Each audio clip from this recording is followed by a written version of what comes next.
Okay, for question 4, it's asking for the following lines. So the lines are made up of the points. So we'd have line AB, then line going through PQ. So in total, we'd have 5 lines, okay?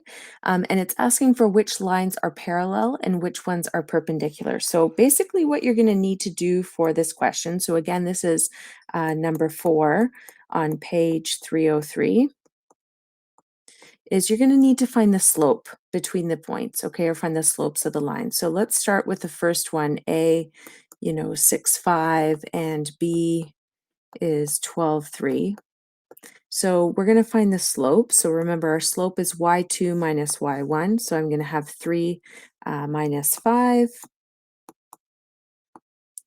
over top of, we're going to do 12 minus 6. So on the top we get -2, and on the bottom we get 6, so that gives me -1/3. So let's call this line 1. So slope of line 1 that goes through A and B.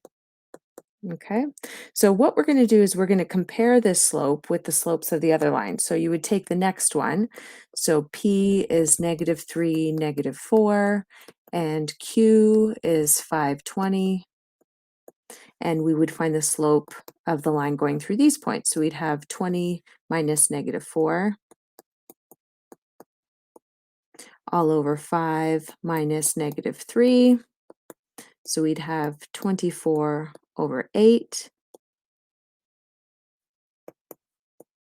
And that would give us 3.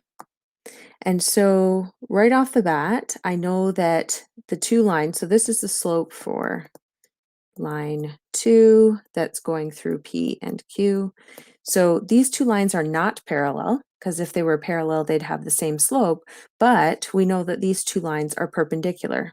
Okay, so I know that, the line through AB is perpendicular with the line through PQ. So that's the first one. So we'd continue on to find the slope for GH, UV, and KL and see which ones are perpendicular and parallel to each other.